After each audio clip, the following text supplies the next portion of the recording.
It's really a pleasure for me to be here again in Montenegro. I really appreciate it. It's a wonderful country. I have been all this week here, and I just talking before that with a wonderful sightseeing and wonderful people. So thank you very much.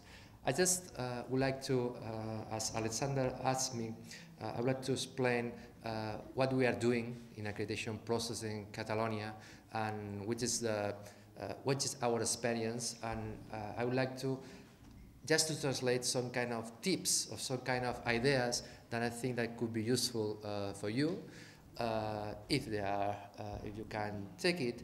But at the same time, I would like to offer the agency for anything that you need. Alexander has my contact, so we are open to anything that you need.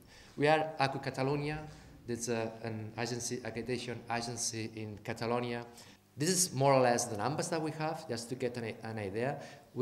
This year we have 315 accreditations, visits.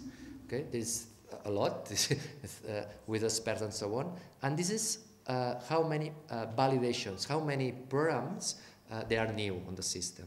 More or less in Catalonia there are 100 programs new in the system every year. The majority of them, they are masters. So the 10% of the programs, they are changing, more or less.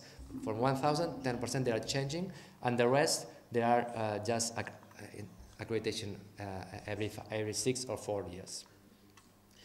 Which is our framework? Well, our framework, we have a guide that is published. You can find that in internet. It's very easy, and it's just focused on the standards and guidelines, the ESG, the standards from ENQA.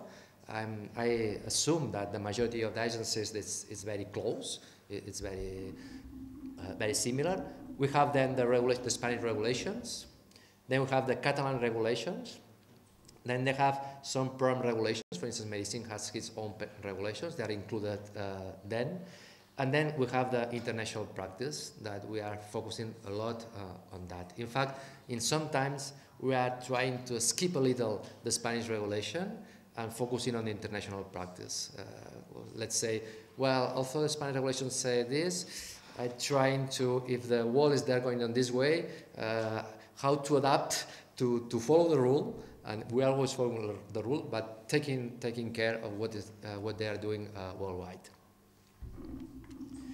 And these are the dimensions, the criteria that we are analyzing, and I think that there's something interesting. Well, these 6 criteria, it's very close, I suppose, that the majority of the agencies. First of all is the study program, which is the curriculum. This is very easy for us to check because we have the validation before, so we already know. So if they pass the validation, we don't have to do nothing here.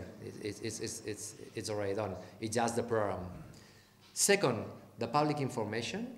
We check what is on the website, that all the professors, they are there, all the curriculums, they are there. Now, after 4 or 5 years, it has a lot of impact. This is always, the majority of the time, is excellent for everybody. If you go to any university in Catalonia, any program, you can see very easily the program, you can see very easily the curriculum of the professor. It's very easy on the website. That was not like this 5 years ago. That's it. Then, the quality system, the more important is the quality system. We are looking at the outputs of the quality system, they are the inputs of the accreditation process. So that's why we are looking at the results, the report of the internal quality system is the follow-up that we can use with the accreditation process. So we are linking both systems. We don't want that they make 2 different issues. I think it's clearly the same.